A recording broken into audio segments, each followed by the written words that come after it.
दोस्तों, आज हम इस अध्याय के अंतिम भाग में समझेंगे कि कर्म और मुक्ति का क्या संबंध है और कैसे स्वामी विवेकानंद कहते हैं कि हमारे हर कर्म का असर सिर्फ इस जन्म तक सीमित नहीं होता, वो हमारी आत्मा की यात्रा को भी तय करता है।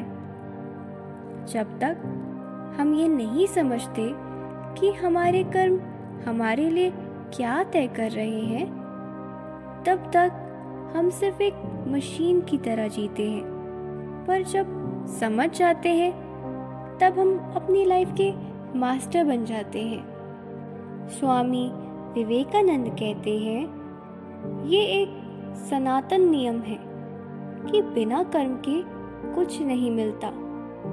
तुम जो हो, तुम्हारे पूर्व कर्मों का फल है, और जो तुम बनना चाहते हो उसका निर्णय तुम्हारे वर्तमान कर्म करते हैं। समझ रहे हो?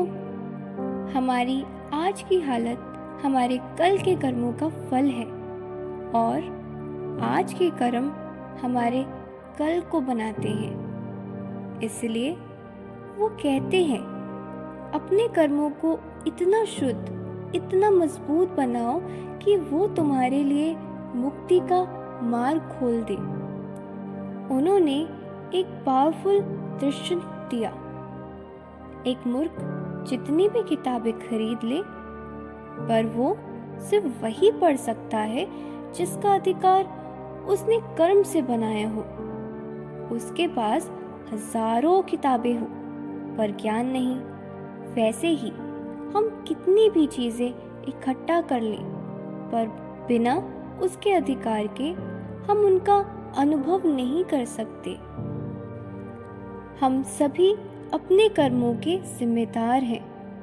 हम ही अपनी तकदीर बनाते हैं और हम ही उसे बदल सकते हैं।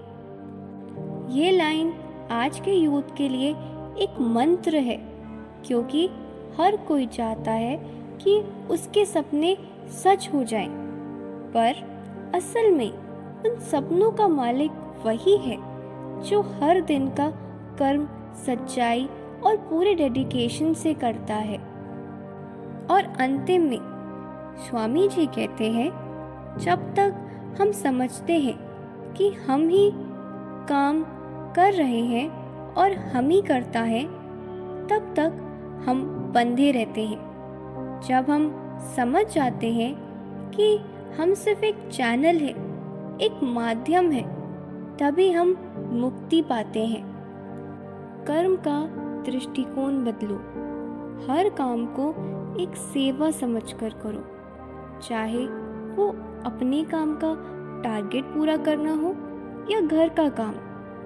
समझो कि तुम एक विशेष ऊर्जा के चैनल हो। Accountability practice.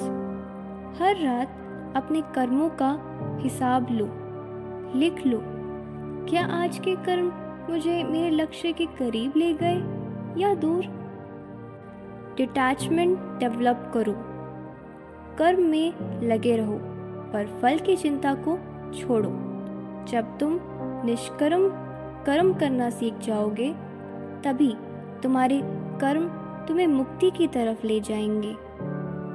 तो दोस्तों, इस पूरे अध्याय में हमने देखा कि कर्म ही हमारे चरित्र का निर्माण करते हैं, हमारी इच्छा शक्ति को मजबूत बनाते हैं और अंतिम में मुक्ति का मार्ग प्रदर्शित करते हैं। स्वामी विवेकानंद हमेशा कहते हैं, उठो, जागो और तब तक मत रुको जब तक लक्ष्य प्राप्त न हो जाए। बस इसी दृष्टि के साथ हर दिन हर कर्म को एक स्पिरिचुअल तपस्या बनाओ, तभी जीवन में सच्ची संपूर्णता और मुक्ति का अनुभव कर सकोगे। मिलते हैं अगले वीडियो में एक नए ज्ञान और प्रकाश के साथ। तब तक कर्म करते रहो, जागते रहो।